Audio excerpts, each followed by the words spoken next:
उन्होंने इंडिया को लेके प्रेडिक्शन किया। उन्होंने बोला कि वहाँ पे अभी जो इलेक्शन हो रहे हैं इंडिया में, जो इस टाइम बीजेपी है उनकी गवर्नमेंट आएगी, मतलब नरेंद्र मोदी की गवर्नमेंट आएगी और वहाँ पे समझ लें कि भाई हिंदुत्व का राज हो जाएगा। मोदी साहब इलेक्शन जीत जाते हैं, वो कह रहे हैं अब की बार 400 पार, यानी कि 400 से ज्यादा सीटें लेना चाह रहे हैं। वो इतना सऊदी अरेबिया अपने ऑयल से नहीं वो करते जितना, मतलब रेवेन्यू जनरेट करते जितना वो आईटी से कर रहा है। आप कह रहे हैं कि मैं अमृतसर को न्यूयॉर्क बना दूंगा, तो अगर फर्ज करें उनको 400 नहीं भी मिलती, वो दोबारा अक्सरियत लेके हुकूमत बना लेते हैं, तो आप समझते हैं कि पाकिस्तान के साथ ताल्लुकात में कशीदगी पैदा होगी या बेहतरी होगी? उनसे सीखना चाहिए। ठीक है, कंपैरिजन नहीं करना चाहिए, सीखना चाहिए क्योंकि उन्होंने इन सारे हालात के बावजूद तरक्की कर रहे हैं, उनकी इकॉनमी ग्रो कर रही है। सर्वेज इस बार भी नरेंद्र मोदी की जमात भारतीय जनता पार्टी की वाज़ेह बढ़तरी का इशारा दे रहे हैं और आज बाकायदा वहां आम इंतखाबात के दूसरे मरहले पर वोटिंग हुई है। यहाँ के लोग जो होते हैं वो एज अ प्रोफेशनल वहाँ पे काम करते हैं। हमारे पाकिस्तान के लोग जब जहाँ पे जो जिस मुल्क में भी जाते हैं एज अ लेबर वो काम करते हैं, या टैक्सी ड्राइवर होते हैं या पिज़्ज़ा डिलीवरी बॉय होते हैं। इंतखाबात में आज मकबूजा कश्मीर और 12 रियासतों के 88 हलकों पर वोटिंग हुई है और इस मरहले में इन तमाम इलाकों में 16 करोड़ रजिस्टर्ड वोटर्स थे। अखंड भारत वाला जो मंसूबा है वो आज की पैदावार नहीं है, ये 1925 से सरवारकर के ज़माने से चल रहा है। उस तरह बेनिफिट्स नहीं मिलते हैं यहाँ। इवन अगर हम टैक्स वगैरह भी देते हैं, हमें टैक्स जितनी हम टैक्स वगैरह अपने मुल्क में देते हैं, हमें उस टैक्स से रिलेटेड हमें बेनिफिट्स वगैरह उस तरह नहीं मिलते। मैंने खुद आए गए 10 बड़े सर्वेस बीजेपी इत्तेहाद को कम से कम 335 सीटों से लेकर ज्यादा से ज्यादा 411 सीटों पर कामयाबी की पेशगोई कर रहे हैं।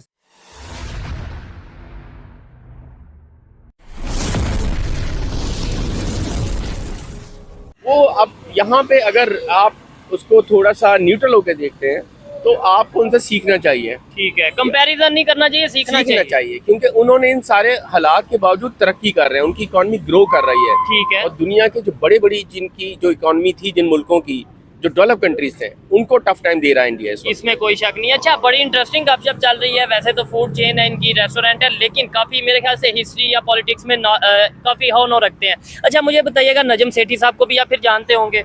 कौन नहीं जानता उनको। ठीक है, उन्होंने वो हमेशा प्रेडिक्शन करते हैं, कभी पाकिस्तान को लेके, कभी दुनिया को लेके। अभी उन्होंने इंडिया को लेके प्रेडिक्शन किया। उन्होंने बोला कि वहाँ पे अभी जो इलेक्शन हो रहे हैं इंडिया में, जो इस टाइम बीजेपी है उनकी गवर्नमेंट आएगी, मतलब नरेंद्र मोदी की गवर्नमेंट आएगी और वहाँ पे समझ लें कि भाई हिंदुत्व का राज हो जाएगा, वो सेकुलरिज्म खत्म हो जाएगा। और इस तरीके से देखें, उनके पास ना लोगों के पास तोते होते हैं जिससे फाल निकालते हैं, उनके पास चिड़िया है और चिड़िया उनकी बड़ी सही खबरें देती है। अच्छा। और इसीलिए कोई भी गवर्नमेंट आ जाती है वो वहीं अपनी जगह पे रहते हैं। ठीक है, वो किसी ना किसी तरह से के चेयरमैन, कभी कुछ भी है, वो अपनी जगह बना के रखते हैं। तो इससे आप समझ सकते हैं कि उनका उसका ताल्लुक वो किनके साथ है और उनका ताल्लुक किनके साथ है। तो जो वो कह रहे हैं बिल्कुल ठीक कह रहे हैं। नहीं, आपको लगता है नहीं, आपको लगता है कि मतलब जैसे देखे ना, अगर बीजेपी की गवर्नमेंट आने से हिंदुत्व का कोई ताल्लुक होता तो फिर पहले भी 2 टर्न और तो बीजेपी के हैं, मतलब 10 साल हो गए उनकी गवर्नमेंट के। तो फिर आप इसके ऊपर क्या कहना चाहेंगे और डेवलपमेंट किस दौर में ज्यादा हुई है?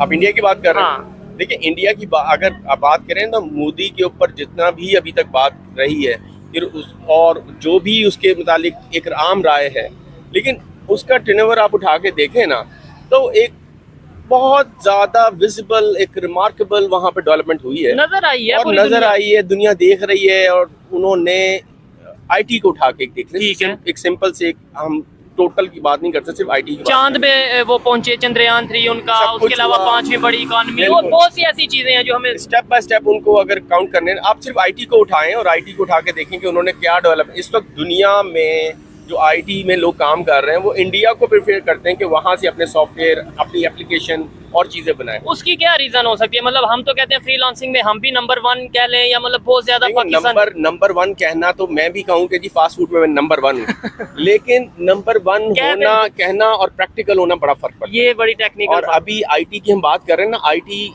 वो फील्ड है कि जो प्रैक्टिकल मांगती है, वो डिग्री बेस्ड नहीं होती। वो ये नहीं कहती कि आपने डिग्री पेपर दिखाया और आपको कुर्सी टेबल मिलेगी, आप जॉब करना शुरू। ठीक है, वहाँ पे आपने करके दिखाना, प्रैक्टिकली करके दिखाना है। आपको क्रिएटिव होना पड़ता है, सीखना पड़ता है। इंडिया में आज भी आप उठा के देखें ना, तो आईटी वहाँ का बच्चा लेके चलता है और उसको पता है कि ये दुनिया की सबसे ग्रोइंग फील्ड है। ठीक है, उसको अपना फ्यूचर नजर आ रहा होता। पाकिस्तान में आप भी किसी स्कूल के, पाकिस्तान के सबसे अच्छे स्कूल के बाहर चले जाएं और वहाँ के 2-4 बच्चों के ऐसे ही रफ कट इंटरव्यू करें कि भाई आप फ्यूचर को क्या देखते हैं। वो कहता है जी एक ही जवाब होगा, जी वो मुझे तो नहीं पता, या तो मुझे वो कह देंगे कल बाहर जाना है, या बाहर। पापा जो कहेंगे वो होगा या मैं बाहर जाऊंगा। ठीक है। उसको क्लियर कट अपनी कुछ नहीं पता कि मेरा कल क्या है। और इसमें मेरे ख्याल और से इसमें- देखें बड़ी अच्छी डिस्कशन चल रही है इसमें।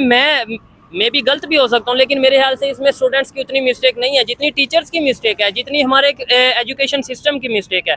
और जैसे सर आपने आईटी की बात की है, इंडिया आईटी में बड़ा मतलब नाम बना रहा है और बड़ा अर्न कर रहा है, उतना सऊदी अरेबिया अपने ऑयल से नहीं वो करते जितना मतलब रेवेन्यू जनरेट करते जितना वो आईटी से कर रहा है। देखो ना, अभी पाकिस्तान की जो आईटी की इंडस्ट्री है ना, वो बहुत ग्रो करके भी $3 बिलियन को टच किया रफली।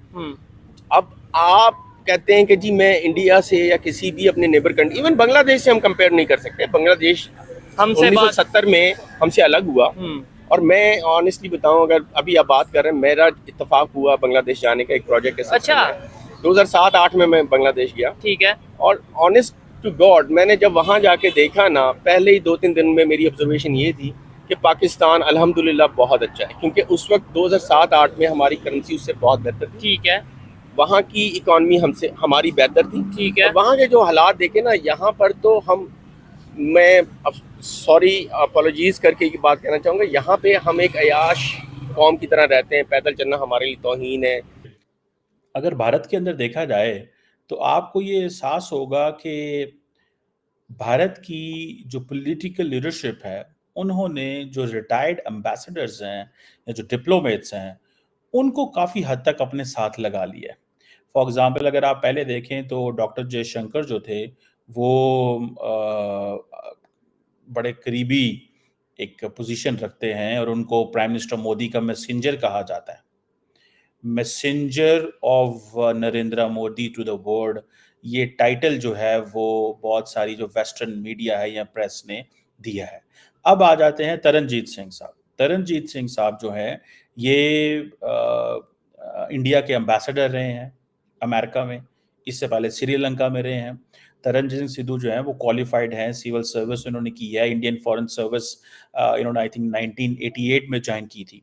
और यूक्रेन के अंदर कहा जाता है कि जो इंडियन एम्बेसी है वो इन्होंने खोली थी। और अमेरिका के अंदर पहले भी काम करते रहे हैं, फर्स्ट सेक्रेटरी भी वहाँ पे रहे हैं, और जगहों पे भी काम करते रहे हैं। मज़े की बात यह है कि इनकी जो मिसेस हैं रीनत संधू साहिबा, वो भी एम्बेसडर हैं इस वक्त हॉलैंड के अंदर, नेदरलैंड के अंदर। And I had the opportunity to meet ambassador साहब। मैं वाशिंगटन में था तो एक तकरीब में मेरी इनसे मुलाकात हुई। अब क्वेश्चन ये है कि तरनजीत सिद्धू साहब कह रहे हैं कि मैं अमृतसर को न्यूयॉर्क बना दूंगा। ये हैं वो कमेंट्स। अब मजे की बात देखें, दिस इज फर्स्ट टाइम मैंने ये ऐसे ऑप्टिक्स देखे हैं।